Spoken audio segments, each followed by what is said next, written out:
నగరంలో ఏళ్ల తరబడి చిరు వ్యాపారం చేసుకుని జీవనం సాగిస్తున్న తోపుడు బండ్ల వ్యాపారస్తులను మున్సిపల్ అధికారులు అర్ధంతరంగా కనీసం ముందస్తు సమాచారం కూడా ఇవ్వకుండా బలవంతంగా తొలగిస్తున్న తీరును నిరసిస్తూ నేడు మున్సిపల్ కార్యాలయం వద్ద తోపుడు బండ్ల వ్యాపారస్తులు వారు చేసే వ్యాపార వస్తువులు పండ్లు కూరగాయలు టిఫిన్ ముందు పెట్టుకుని ధర్నా. ఈ సందర్భంగా సిఐటియు జిల్లా ప్రధాన కార్యదర్శి కందరపు మురళి మాట్లాడారు. కూటమి ప్రభుత్వం అధికారంలోకి వచ్చిన తర్వాత గత ప్రభుత్వం కన్నా మిన్నగా వ్యవహరిస్తుందేమో అని అనుకుంటే పేదల పక్షాన ముఖ్యంగా చిరు వ్యాపారస్తులు చిన్న చిన్న వస్తువులను పెట్టుకుని ప్రజలకు సౌకర్యవంతంగా తక్కువ ధరలకే విక్రయిస్తున్న వారి పట్ల కూటమి నాయకులు దౌర్జన్యంగా వ్యవహరించడం, తోపుడు బండ్లను జేసీబీలతోని ట్రాక్టర్లతోని బలవంతంగా తీసుకువెళ్లడం సరైన విధానం కాదని అన్నారు. జనసేన నాయకుల పేర్లు చెప్పి ఎక్కడ పడితే అక్కడ ఫుట్పాత్లపైన ఇనుప బంకులు పెట్టుకున్నారని, దీని ప్రభావం తోపుడు బండ్ల వ్యాపారస్తులపై పడుతుందని అన్నారు. గత ప్రభుత్వంలోని డబ్బులు తీసుకుని మొబైల్ క్యాంటీన్లు ఇష్టానుసారంగా పెడుతున్నారని చెప్పిన కూటమి నేతలు నేడు వారు చేస్తుంది కూడా అదేనని ఆరోపించారు. మున్సిపల్ అధికారులకు ఏమాత్రం చిత్తశుద్ధి ఉన్నా కమిషన్ల కోసం కక్కుర్తి పడకుండా తోపుడు బండ్ల వ్యాపారస్తులకు 2011 పార్లమెంటు చట్టం, వీధి వర్తక వ్యాపారస్తుల సంఘం చట్టం ప్రకారం వీరికి మున్సిపల్ నుంచి సర్టిఫికేట్స్ను ఇవ్వాలి, గుర్తింపు కార్డు మంజూరు చేయాలని డిమాండ్ చేశారు. తెలుగుదేశం పార్టీ యువ నాయకుడు నారా లోకేష్కు తోపుడు బండ్ల వ్యాపారస్తులను తొలగించి పుట్టినరోజు శుభాకాంక్షలు చెప్తున్నారా అని ప్రశ్నించారు. బీజేపీకి తిరుపతిలోని వీధి వ్యాపారస్తులను తొలగించడం కనిపించలేదా అని ప్రశ్నించారు. హిందువులు ఎక్కడ ఉన్నా హిందువులంతా మనం బంధువులమని చెప్పే బీజేపీ ఎందుకు ఈ విషయంపైన ప్రశ్నించడం లేదని అన్నారు. ధర్నా అనంతరం మున్సిపల్ కమిషనర్తో సిఐటియు నేతలు కందరపు మురళి, టి సుబ్రహ్మణ్యం, కె వేణుగోపాల్, ఎన్ మాధవకృష్ణ, పి బుజ్జి, పి చిన్న, తోపుడు బండ్ల సంఘం నాయకులు చర్చలు జరిపి స్వచ్ఛ సర్వేక్షణ పేరుతో తోపుడు బండ్ల వ్యాపారం తొలగించడం సరైనది కాదని అన్నారు. కమిషనర్ బుధవారం మున్సిపల్ అధికారులు, సంఘం నేతలతో సమావేశాన్ని ఏర్పాటు చేసి సమస్యను పరిష్కరిస్తామని అన్నారు. ఈ కార్యక్రమంలోని సిఐటియు నేతలు రమేష్ బాల, తోపుడు బండ్ల వ్యాపారస్తుల సంఘం నేతలు సాయి మురళి, మునిరత్నం, దాము, రామాంజులు, సుబ్రహ్మణ్యం, శ్రీనివాసులు, అశోక్, శోభ, మంజుల, రఘు, పవిత్ర, మాధవి తదితరులు పాల్గొన్నారు.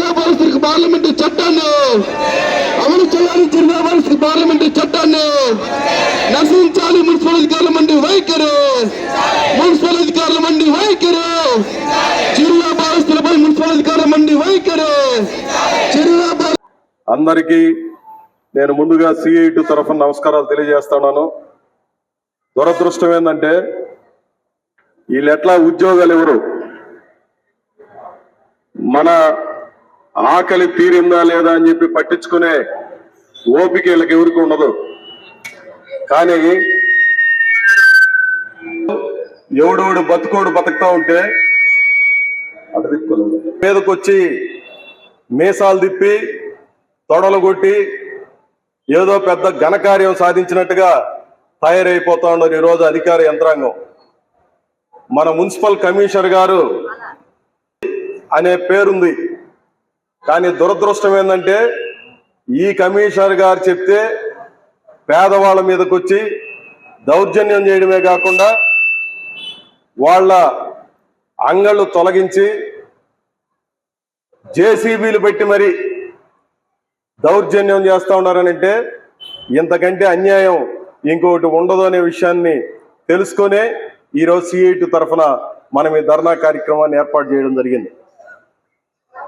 మీకందరికీ తెలుసో తెలీదో నిన్ననే పేపర్లో వచ్చింది, దానికి ముందు పేపర్లో వచ్చింది, పవన్ కళ్యాణ్ గారు ఒక మీటింగ్ పెట్టి తిరుపతిలో కోడి బొచ్చు కూడా ఒక పెద్ద స్కామ్ ఇక్కడ ఈ తిరుపతిలో వేస్టేజ్, కోడి వేస్టేజ్ అంతా కూడా చికెన్ అంగళ్ళలో దాన్ని ఎత్తుకొని పోయి కొంతమంది వైసీపీ నాయకులు అమ్ముకుంటూ కోట్ల రూపాయలు సంపాదిస్తూ ఉన్నారు. ఇది ప్రజల ఆరోగ్యంతో చెలగాటమాడినట్టు అని చెప్పి స్వయంగా ఈరోజు ఉప ముఖ్యమంత్రిగా ఉన్నటువంటి మన పవన్ కళ్యాణ్ గారు మీటింగ్ పెట్టి తిరుపతిలో ఆయన మాట్లాడినారు. ఆ రోజు అంత గట్టిగా మాట్లాడినాడు కదా పవన్ కళ్యాణ్ గారు, ఈ కోడి బొచ్చును అమ్మేసే కార్యక్రమం, ప్రజల ఆరోగ్యంతో చెలగాటమాడే కార్యక్రమం ఆగిపోతుందేమో అని అనుకున్నాం. ఈరోజు తెలిసిందేమంటే ఆ రోజు వైసీపీ వాళ్ళు అమ్ముకొని సంపాదించుకున్నారు, ఇప్పుడు జనసేన వాళ్ళు అమ్ముకొని సంపాదించుకుంటున్నారు అనే విషయం ఈ పవన్ కళ్యాణ్కి తెలుసా అని అడగడం కోసం పెట్టింది. అంటే ప్రభుత్వాలు మారిపోతానే, ఎమ్మెల్యేలు మారిపోతానే, లేదంటే అధికారులు మారిపోతానే చిల్లర వసూలు చేయడంలో మాత్రం ఏం తేడా, మనుషులు మారిపోతున్నారు తప్ప చిల్లర వసూలు చేసే దాంట్లో ఏం తేడా రావడంలే.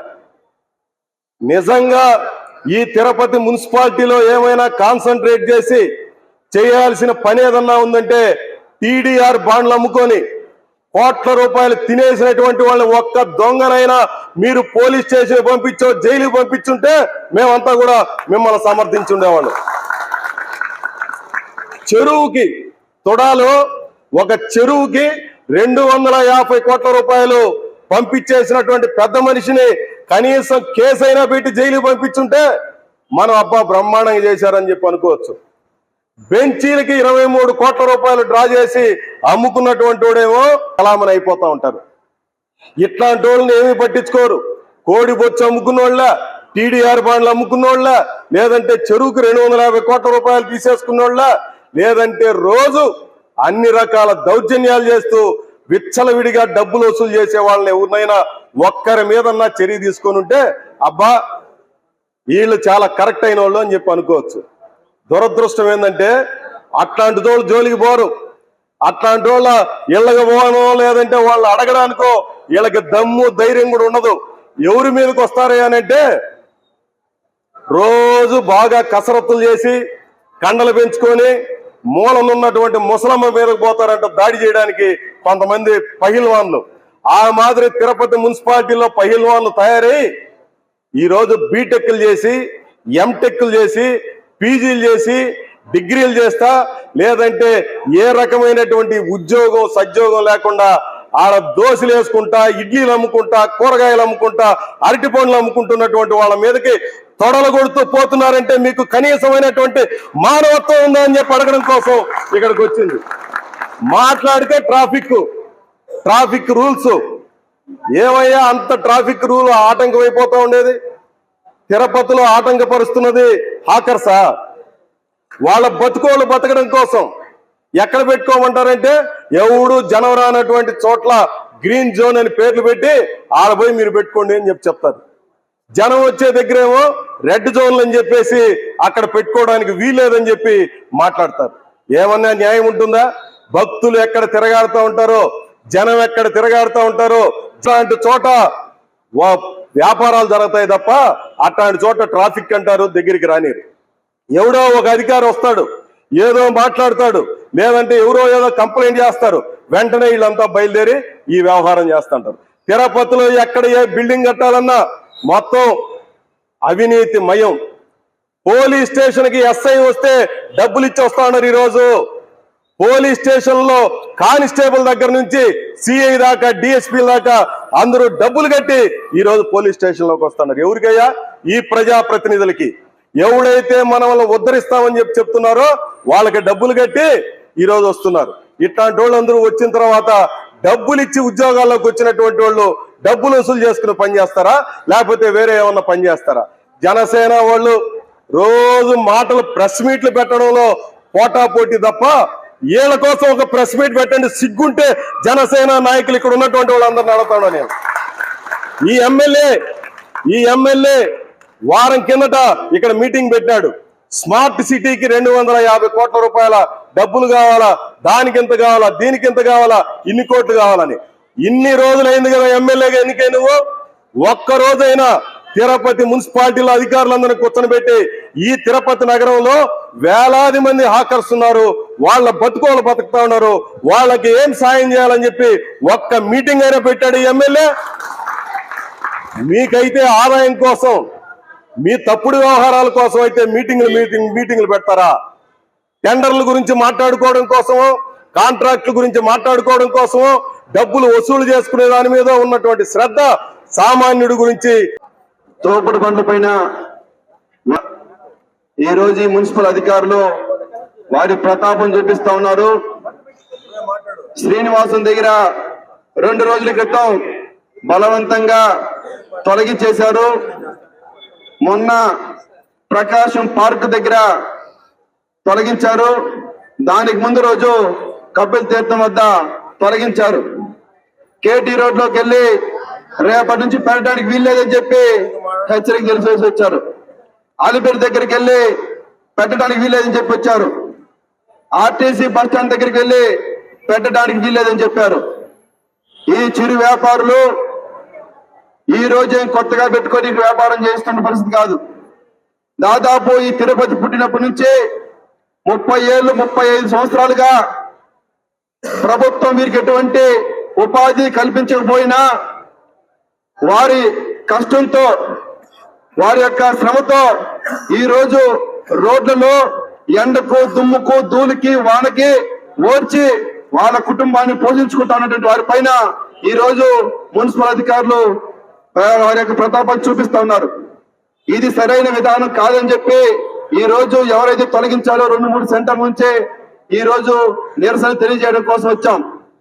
ఎప్పటికైనా ఈ దాడులు ఆగపోతే, ఈ యొక్క చర్యలు ఇప్పటికైనా మీరు ఫుల్ స్టాప్ పెట్టకపోతే ఖచ్చితంగా రాబోయే రోజుల్లో తిరుపతిలో ఉన్నటువంటి వేలాది మంది తోపుడు వ్యాపారస్తులందరినీ కూడా సిఐటి జిల్లా ప్రధాన కార్యదర్శి కందార్ మురళి గారికి, సిఐటి నేతలు వేణు గారికి, బుజ్జి గారికి, అదేవిధంగా రమేష్ గారికి, చిన్న గారికి, ఇక్కడ హాజరైనటువంటి అందరికీ, మీడియా మిత్రులకి, ఈ కార్యక్రమానికి మనకు సహకరిస్తున్నటువంటి పోలీసు అధికారులకి అందరికీ కూడా మన సిఐటి తరఫున నమస్కారాలు తెలియజేస్తున్నాం. అందరికీ కూడా బాధగానే ఉంది. గత 20-30 సంవత్సరాల నుండి తిరుపతి నగరంలో